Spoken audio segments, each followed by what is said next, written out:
Good afternoon. Good afternoon to everyone. Well, this is the police officer who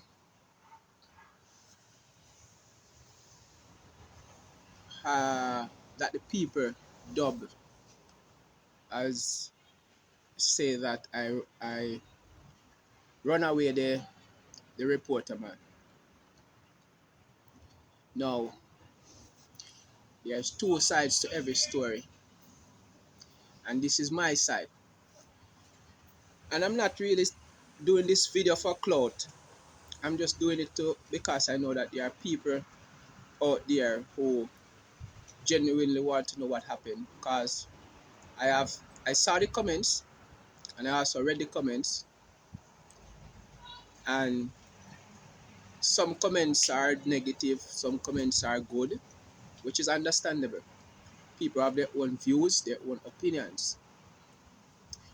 But before I go any further, I just want to make it clear that in my notion, this reporter man,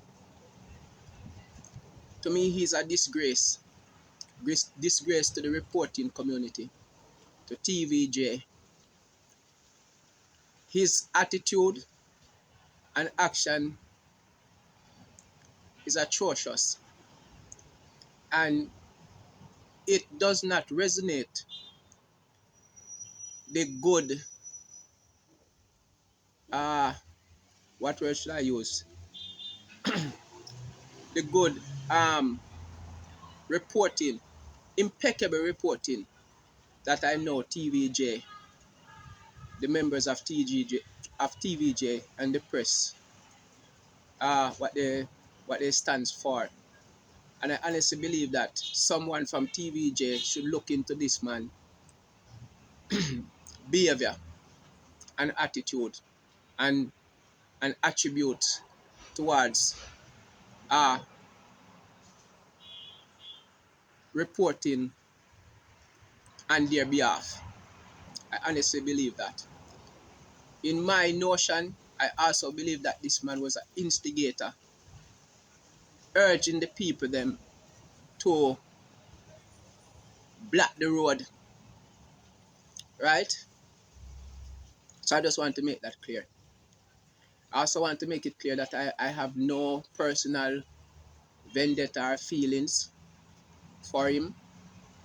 This is my second time I came into contact with him. The first time was when I had myself and my team had to go and rescue him after his camera was taken from him and he was assaulted. All right. So, like I said, I read the comments, and some people say that I was angry. I'm a country boy. Yes, I'm a country boy. Let's make that very clear. But this is a country boy that believes in discipline, respect, decency, and morality. And in all my 18 years of service and the men that I lead, I make it clear to them that when we deal with people, we deal with them from the top to the bottom, not from the bottom to the top. They know that.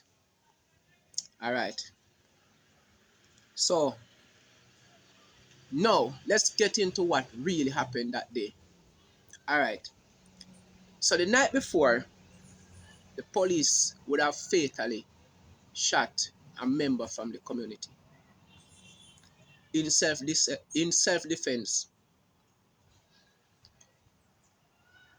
from what I heard. Okay. So I came to work the morning, right? In the process of me getting briefing, we heard that the road, Old Harbour Road, was being blocked in the vicinity of Babylon, where the fatal occurred. We didn't even get any chance to fully finish the briefing or even get any chance to get anything to eat, breakfast. We had to go down there. So myself and my team went down there. Upon our arrival, I realized that the road was being blocked in in front Bobby Lane. So all of the road was blocked. Traffic was impeded, so on and so forth. So I went there with my team and we cleared it. We cleared the roadblock, and I went into the community, right? And spoke to some people inside the community. Yes, I realized that the people are angry, people are uneasy because they lost a member from their community. Cool. That is understandable. Right. So went inside the community. I saw the reporter man inside there. Did not say anything to me, did not say anything to me. The whole time I was inside there, his camera was on the police. Right. Anyway, after that we patrolled the vicinity for about 40 minutes. By this time we decided to mind that we're going to get some breakfast. By the time we drove up to the breakfast place, we got a call again that the people has returned and blocked the road again. So when I went back, I realized that the road was blocked, completely blocked and set on fire. If you watch the video, you will see the fire in the background blazing. Set the road on fire. Right. So when I went there, I saw some people. Most of the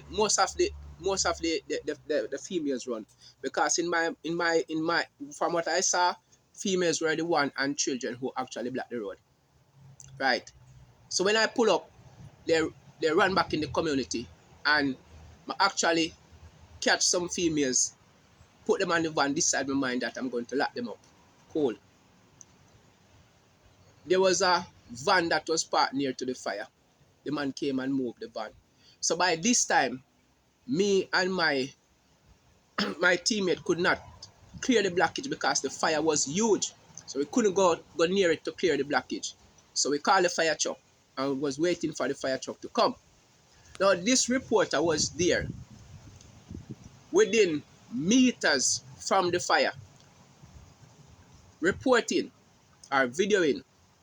I would have spoken to him respectfully, like I'm talking now, to move away from this particular area and go to a more safer area where he will not impede the police from doing their job and he would be safe. I would have spoke to him decently, respectfully. All right. So he put up a defense saying that he's from TVJ and he has the right to video, so on and so forth, and he was carrying on. All right. I would have pointed out to him that I have no issue, personally or otherwise, of him making or reporting what is happening here. Right. However, he needs to do that away from the fire and away from where I am operating.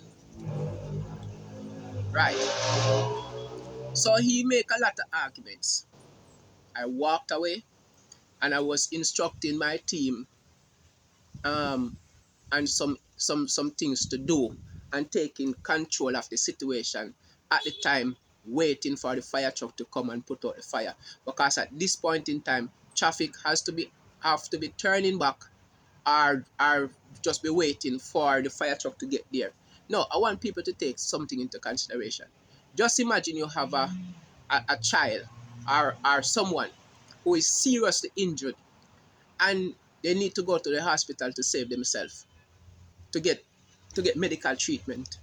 And the next thing you know is that you came up on a roadblock that causes you or causes your loved one to lose their life because they could have not reached the Spanish Town Hospital on time. We as a people has to take responsibility for our action. It is lawful for peaceful protests, and the police does not have any right to impede any citizen of Jamaica who is protesting peacefully. However, if you set the road on fire and block it and restrict other people from going about their lawful business, it is no longer peaceful. And that's where I came in as the police. It is no longer peaceful. In the video, did you see any person with a placard or anything out there saying that they were operating peacefully? No. So when I went there the second time and saw what they did after I went and cleared it, you know that at this point in time, it is no longer, I am not going to talk again in a tone that you're not going to take me serious. Cool. So from I got on the scene, I started to make it clear that I'm about business. Cool. Start lock up some people, run off some people off the road, and this is the truth. Now, if they were protesting peacefully, I would have no right to run them away from the area. They were not. And a matter of fact, from the time that my team and I pulled up on the scene, they disappeared. They disappeared back into the lanes that they came from. All right. So the reporter man came back to where I told him that he was supposed to leave. And I confronted him again. And that's when he started to tell me about people are protesting peacefully and I'm running away them off the road and I'm running away him and that I'm going to lose my work and all different kind of stuff. And that's when I decide my mind that since you're not going to understand when I when I when I speak to you before, it is clear that my language did not come across you clearly. So I'm going to make it clear in the language that all Jamaican know. And it don't matter who knows standard English and who speaks standard English only. Everyone in Jamaica understands Patois. And that's when I give it to him by speaking these Patois. This man is also mischievous because when he bleeped out a part indicating that I said something bad, right? At no point in time have I told this man any form of bad word or expletive. I did not.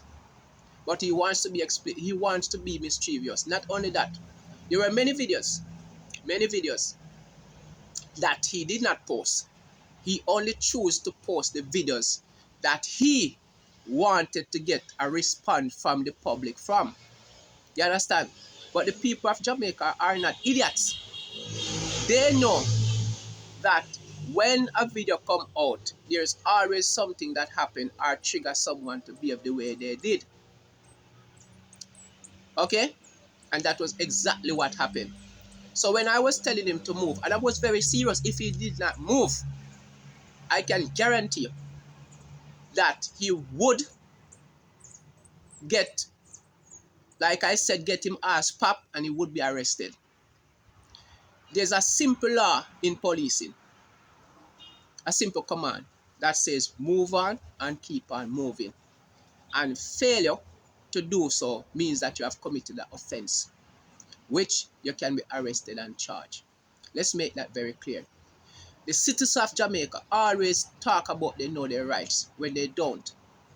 I would have met a young man one time who was disgruntled that police keep on searching him all the while and that he knew his rights.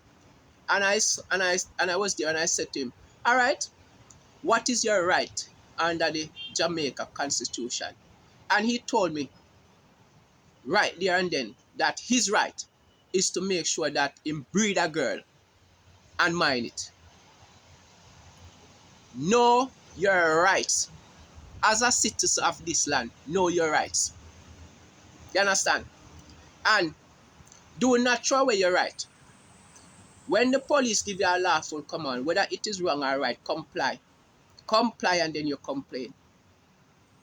Because if a command has been given to you, wrong or right, and you fail to carry out that command because you believe that it was injustice, video it.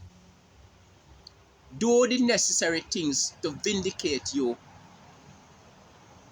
Alright? There are a lot of people going around making videos of the wrong thing, cursing the police, doing all sort of stuff. And I can guarantee you, if everyone in Jamaica is aware that the police will not work for 24 hours, there will be chaos in this land. And there's no two way about that. You understand?